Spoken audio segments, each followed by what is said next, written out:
a couple teams that aren't going to win the whole thing. NIT teams. Yeah, let's talk about tough teams. Road Let's talk about teams that are in the NCAA tournament that can't win the whole thing.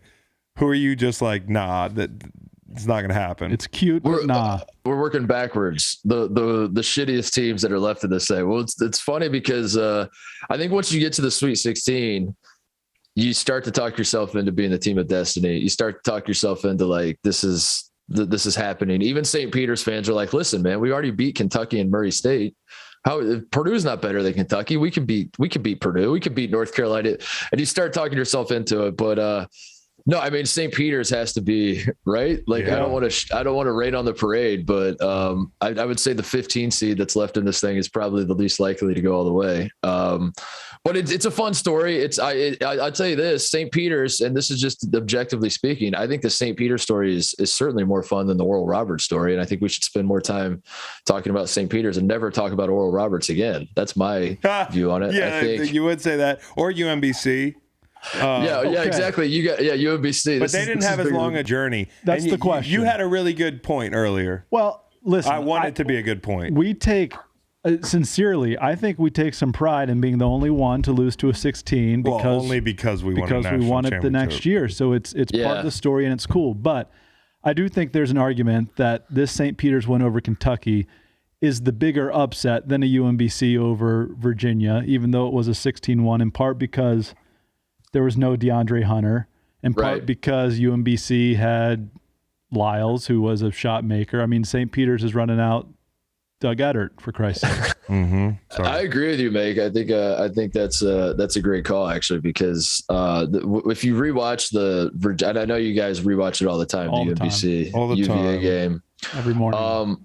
It starts to make sense. Like the more you think about it, the more you're like, I guess this kind of makes sense that UMBC had this stud guard and UVA didn't have their best defender for that game. And I mean, obviously there's a lot of psychological stuff that went into that because as you guys know, you've talked to all the guys on the team that like their assholes started tightening up as the lead started to grow and it just kind of snowballed from there. But that one makes sense looking back on it. Like my brain has kind of processed that. St. Peter's, this run that they're on, I'm not sure I completely get it. They're like, because even the people that are explaining it to me, like, no, they play great team defense and they're well coached. And I'm like, yeah, that's every team in this tournament. Like, I don't, almost every team in this tournament. Kentucky can play great team defense. And I thought they were well coached, so like, I'm still not really understanding the formula of how they're pulling this off.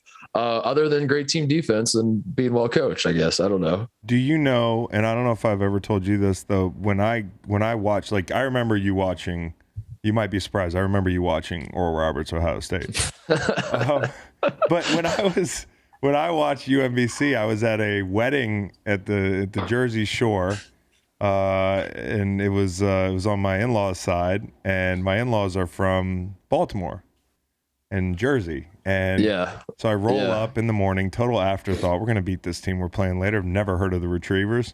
Bunch of people in brown hoodies and brown and yellow hoodies are at the wedding, and they're ribbing me. And I'm like, yeah, whatever. And so I had to watch it the night before the wedding, get blackout drunk because of it, wake up hungover and take shit from people who were literally UMBC graduates. That's how bad my luck is as a Virginia fan. But I want to ask you this, though, with St. Peter's. I was courtside. He was courtside. Yeah. I think mine was worse.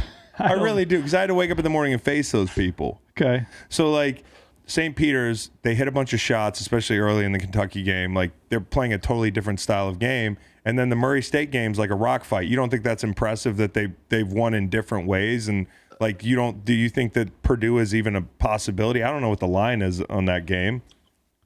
I think it's like 12 or something. Oh, yeah. I'm bad. Yeah, that feels right. Yeah, and what side would you be on?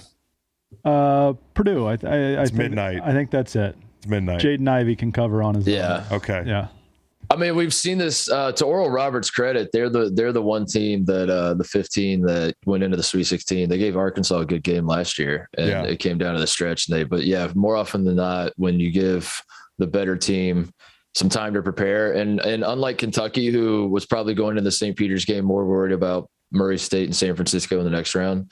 I'd like to believe that Purdue is not going to be overlooking St. Peter's. If there's one program in this country that's like nothing is guaranteed for us, and there's no such thing as like just go ahead and write us in the next round, I feel like it's Purdue. So Purdue's size and Jaden Ivey are two things that St. Peter's, as athletic as Kentucky is, and Sheboy's a beast down low. St. Peter's hasn't seen anything like Zach Edey and Travion Williams and Jaden Ivey. So I think it might be midnight, Chris. So it is midnight and it fucking sucks, but I'm still going to bet them and maybe tease. I'm probably going to tease them is what I'm going to do. Titus, the most important part of this tournament is Mike Krzyzewski and the Duke Blue Devils. Let's get to it. And, this was I don't know if I will go as far as saying a bad Michigan State team, but not a Michigan State team of old, and they still made them sweat. Can Texas Tech be the end of the road? The lovely, likable Mark Adams. You can't name a bunch of Red Raiders going up against Banchero. Banchero is the scariest part because he can be bad and he can also be really good, and their ceiling is really high. But it doesn't seem like, to me, they can string together another 4 wins, but they also could, so it's terrifying. Yeah, I mean, Duke is clearly the most talented team left in the tournament in terms of like individual talent. And if that's not even my opinion, just like Google NBA mock drafts and hit enter and see what comes up and see how many Duke guys are popping up in the first round. So in that regard, like, of course they're always in every game. Of course they could win the national title. Of course, pretending like this is going to be the end of the road for Duke at any point is, I don't know. It's not a guarantee by any stretch of the imagination, but Texas Tech is a great matchup for those of us that are wanting to see Coach K bow out early. They are like the opposite of Duke in the sense that they are not cool. They are not trying to be cool. They are trying to turn every game into a rock fight. They have a bunch of dudes on their teams with chips on their shoulders, transfer, and especially like the circumstances of Chris Beard leaving and then trying to recruit some of those guys to Texas. They have played that way all season. I think they have the best defense. I think KenPom says they have the best defense in the country right now. And it is going to be a stylistic matchup that's going to be fun to watch. And I actually think Texas Tech is smart enough to let Paolo Banchero beat them. And I think that, or try to beat them to where it's kind of the other guys on Duke that terrify me. It's like Mark Williams and AJ Griffin and Jeremy Roach played really well against Michigan State. And when those guys start getting some juice going, that's when Duke becomes scary. When Duke is not scary, but like when everyone thinks they're scary is when Paolo is going off for like 25 and 12 and has his jersey untucked and is pointing at the crowd. And, he's got his swagger turned all the way up. But like the other teams, like this is perfect because these other dudes aren't doing anything and they're just standing around watching Paolo. So Griffin went off when they came to Charlottesville. Single-handedly. Yeah.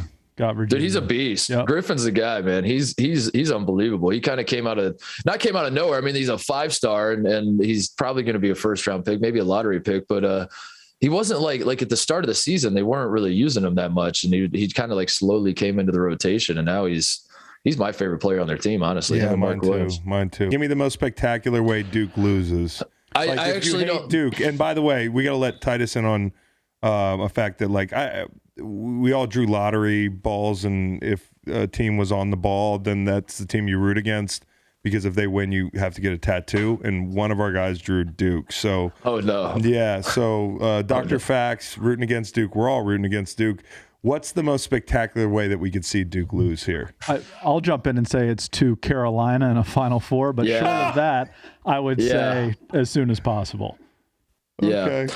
I think as soon as possible is probably the top answer. I didn't even think about UNC and Duke again. I've kind of compartmentalized it. I don't want to see it, but if it has to be, it will be.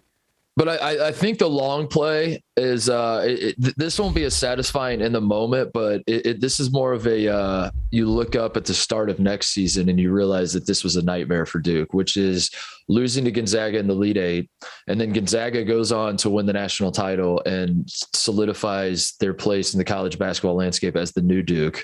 And nobody cares about Duke anymore because Gonzaga is the new tiny private school with the coach that's like everyone says is likable, but then you're like, is he that why is he likable again? Like, remind me why Mark Few's so likable. Because he has dogs. 2 German shepherds. Yeah. Gonzaga lives in that weird in between of underdog and powerhouse, blue blood. Yeah. They want to be treated like blue blood, whatever. getting number one recruits and all that. And I think the moment they win the title, all the underdog stuff goes away and it's no longer an in-between. That's what I mean. And they become the new Duke. And I think that might be Coach K and John Shire's nightmare that, cause he wants to just pass off the empire to K or to Shire. I mean, but what if the empire dissolves and like relocates to Spokane? You know, that's a nightmare situation for K to look up in 5 years and no one gives a shit about Duke basketball anymore. Like that's really it. Like he wants us to hate that him. arena in Spokane. Yeah. In the rain. Fewville. Actually, does it rain in Spokane? Probably. Okay.